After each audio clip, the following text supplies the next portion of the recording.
No, you don't need the. I'm doing this my way. He a legend, he a legend, he a legend. He a legend, he a legend, he a legend. He a legend. Welcome to the league, to the league, to the league, to the league, to the league. Welcome to the league, to the league, to the league, to the league, to the league. Hey, what's up everybody? It's Pikel, and before we get into the highlights today, I just wanted to do a little bit of an intro, and I wanted to thank everybody who's been joining Patreon. So since I started asking people to help support the channel, I've gotten about 70 people who joined the Patreon community. We have a Discord, and I've been putting out sheets again with like basic lineup construction stuff where you can like switch around teams, and it's like a lot easier and a lot faster for building lineups and stuff like that. You still have to put everything into DraftKings manually, but it's a benefit, I think, and everybody seems to like it. And before we get into the clips again, tonight I'm going to go live on Twitch around 10 p.m. Eastern time just to go over some things about the slate. That time might change, but just make sure that you're following me or subscribing to me on Twitch so that you know when I go live. If you have Amazon Prime and you want to support the channel, you can use your free Twitch subscription to my channel, and again, that would help me out. So thanks again for your support, and let's get into Esportscenter, and then afterwards we're going to do our breakdown and first thoughts on the LPL and LCK slate on DraftKings tonight. So let's go. Welcome back to Summoner's Rift, and welcome back to Korea, where the LCK has returned for their summer split. In the first series of the split, we have Sandbox and Afrika Freaks. Which team will contend to reach the summit of the LCK? Sandbox is down about 3,000 gold and 2 dragons, but are looking to turn things around in the mid lane. On Fleek must be on something, because he engages onto Trundle. Afrika is separated, but quickly respawn with their TPs.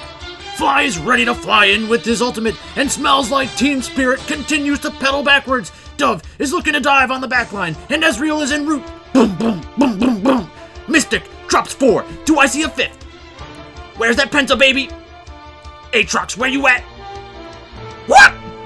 Mystic grabs the Penta, and the Afrika real freaking notice. Take down Sandbox in game 1. The Afrika Freaks were keen to close out this series quickly, turning Sandbox into their personal shitbox. Trundle dies first, and now they're diving under the Nexus towers. Senna and Nautilus both die before they decapitate the Snake Lady and seal game 2. It's an opening match sweep for the Afrika Freaks.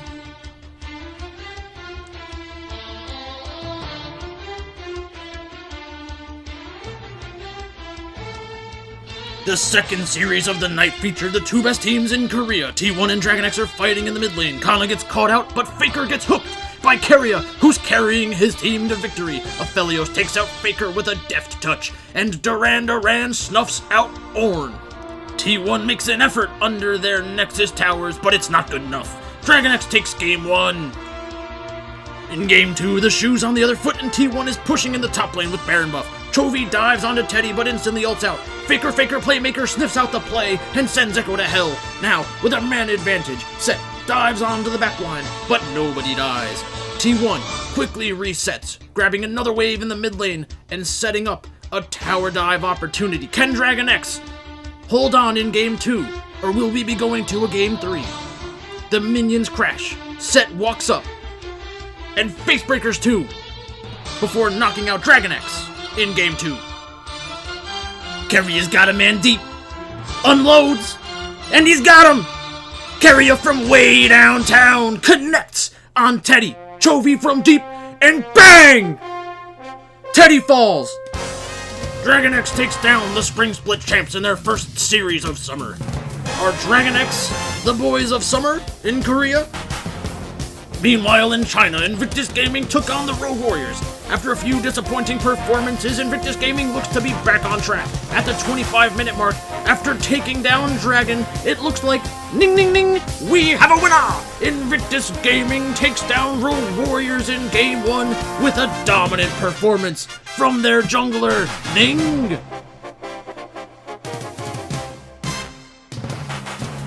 Ning was dominant in Game 2 as well, setting up the Shy, who played Quinn to win to perfection. Road Warriors were the only ones making rookie mistakes. You had to be crazy to think they had a chance in this one. They can't even hold their Southwind's jockstrap. Puff Puff pass in the squad, smoke Road Warriors in a 2-0 sweep.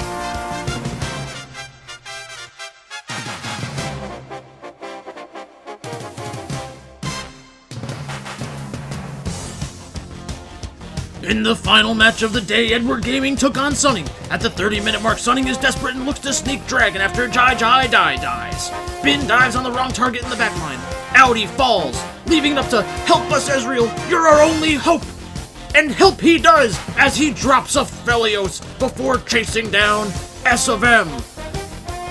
EDG wins this game easily from this position, taking down Game 1.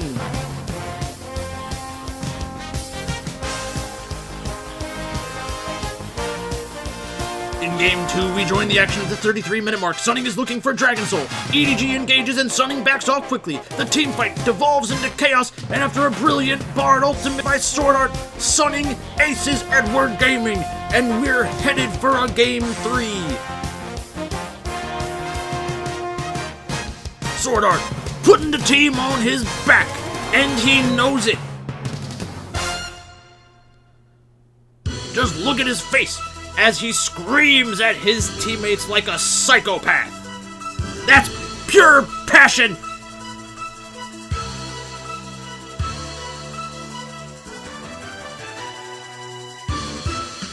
In Game 3, another Dragon Soul is taken, this time by Sunning, but they're at a gold deficit. Will it be enough to carry them in this fight? Elder Dragon is spawning as Galio clears minions in mid lane. Sunning looks to start up the Dragon, and it's their only chance to steal away this game. But you're my angel, you're my darling, baby. Gets hooked by Nautilus, setting up a perfect engage for Galio. Huanfeng continues to DPS Dragon, but it's Ezreal who steals it away, and EDG will easily win the team fight. GG, EDG! Alright, so, not a great day for Pikel's picks. Yesterday we had Invictus Gaming, so things started off okay. But then we had Sunning, and Sunning lost. Sunning is a team that I'm high on. I couldn't justify not being on their side. If I have a strong conviction, I have to play it. By the time that we got close to lineup lock, I started thinking to myself that EDG was going to be under-owned because a lot of players would want to use Invictus Gaming plus Sunning, but I just didn't make that swap. I figured I'd stick to my guns and trust the research that I've done, but I guess it just didn't go my way yesterday.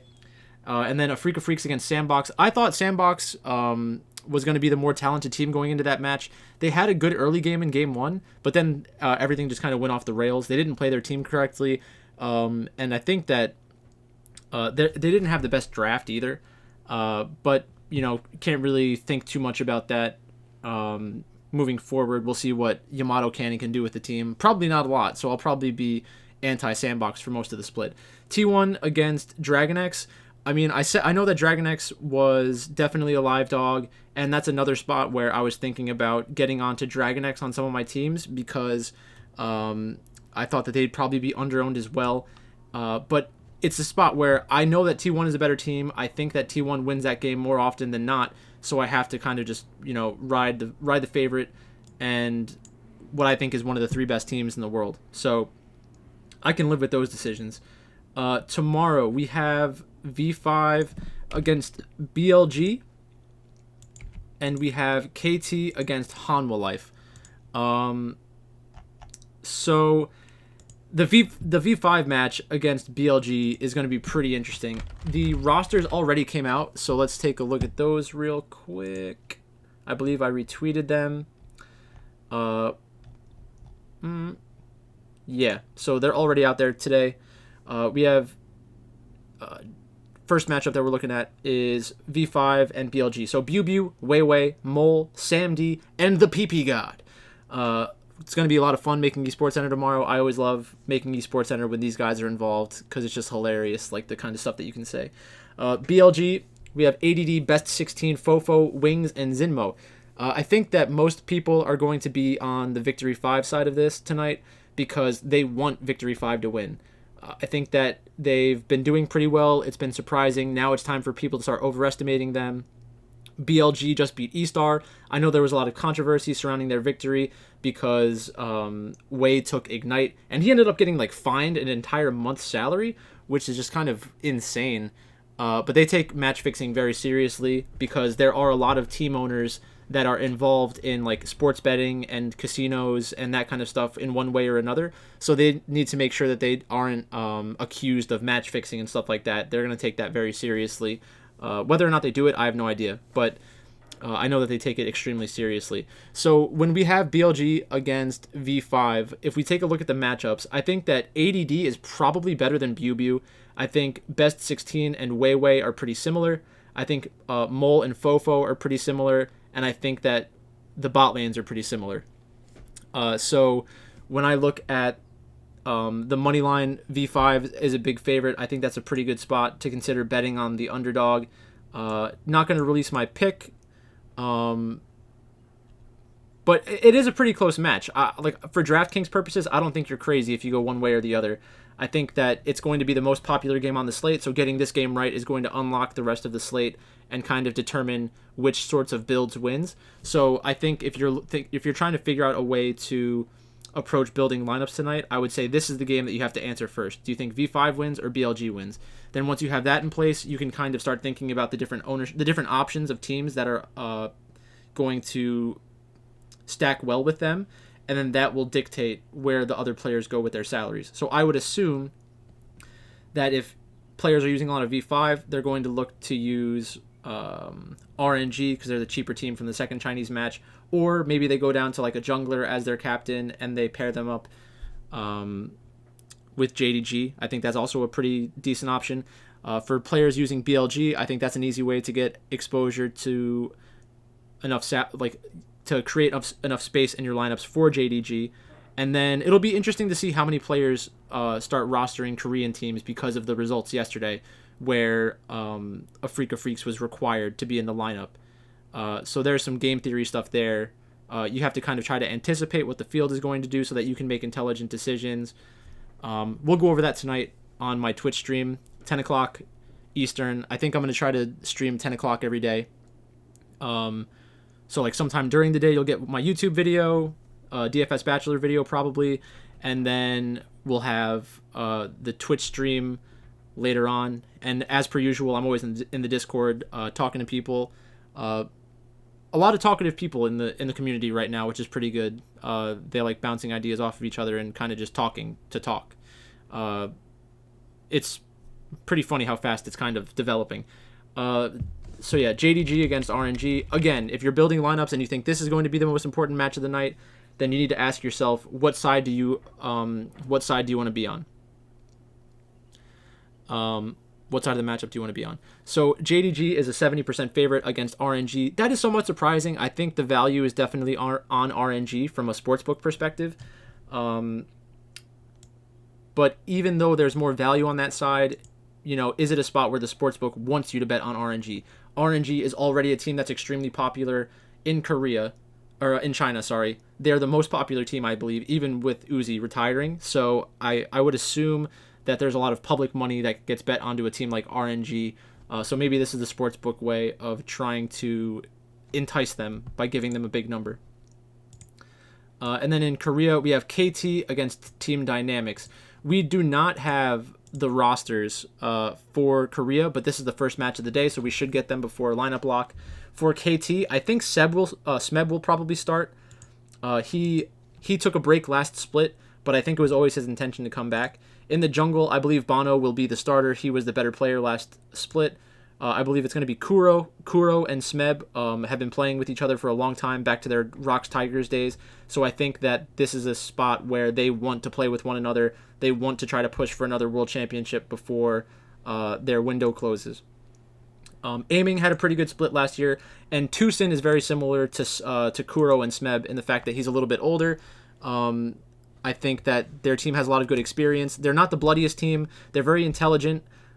They sometimes will make very interesting picks in the draft in order to play around a certain objective. Like I remember KT was playing against Gen G, I believe, and they thought that the best way to give themselves a chance to win was to kind of all in on a team fight composition around the first few dragons, and I think they ended up getting a couple multi kills on Kuro as Vel'Koz, and that was just a very smart play by them because they kind of anticipated what they were going to do in the draft and then had a good game plan for the early game and the first couple dragons. Team Dynamics is one of the teams that was just promoted. Rich, he was a professional in a different league. He played Heroes of the Storm. I think he's an Aatrox one trick, so that's his best champion by far. He probably will not get that tonight. Beyond, I'm not a big fan of Beyond. Kuzan, not a big fan of Kuzan. He's not a difference maker. Deokdam was named FaZe during the promotion tournament, changed his name to Deokdam. I don't know what that means. And then Guger is the support. I think that Guger, Beyond, and Kuzan are not difference makers. Maybe they can do it every once in a while, but I think in the long run, KT is probably the better side here. For DraftKings, I think that some players will roster KT because they think that it's very safe, since they'll have the lineups before lock, right? So some people will want to get exposure to KT. Hanwha Life and SP, which is it was APK Prince, now it's Sol Heywan Prince. No idea if I said that correctly. If you know, let me know. So yeah, that is that matchup. And then so SP we have, it's probably going to be Ixu, Flawless, Mickey. I would see, I'm not sure about this one, Mickey and Keen. Keen was the mid laner last split, I believe, and Mickey is a new player they signed that has played in Korea, North America, and Europe. He was disappointing in North America and Europe because he was on bad teams, but I still think he's a very good player.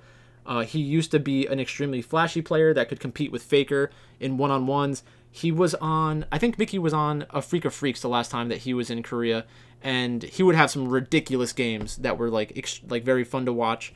A very good mechanical player.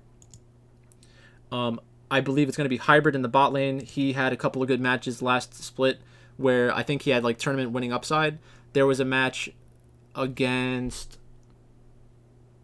Sandbox or Griffin where it was like a game that a Kog'Maw was involved, and the game just went on forever. It was like 25-25 or something. It was pretty crazy. Hanwha Life is interesting this split. They have two new players in the bot lane. Cuvee is a pretty good top laner. He has a very interesting champion pool. I wasn't big on him until I did my research for the summer split. I have that video on my channel if you want to check that out before we're like fully in the swing of things in Korea.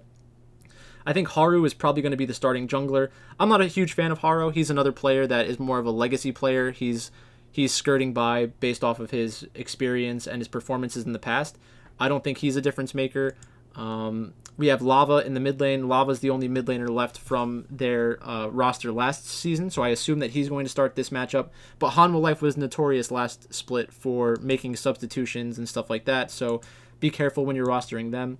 Viper is coming over from Griffin. He is a very highly respected AD carry in Korea, so I expect big things from him this split. I think that Hanwha Life can surprise some people.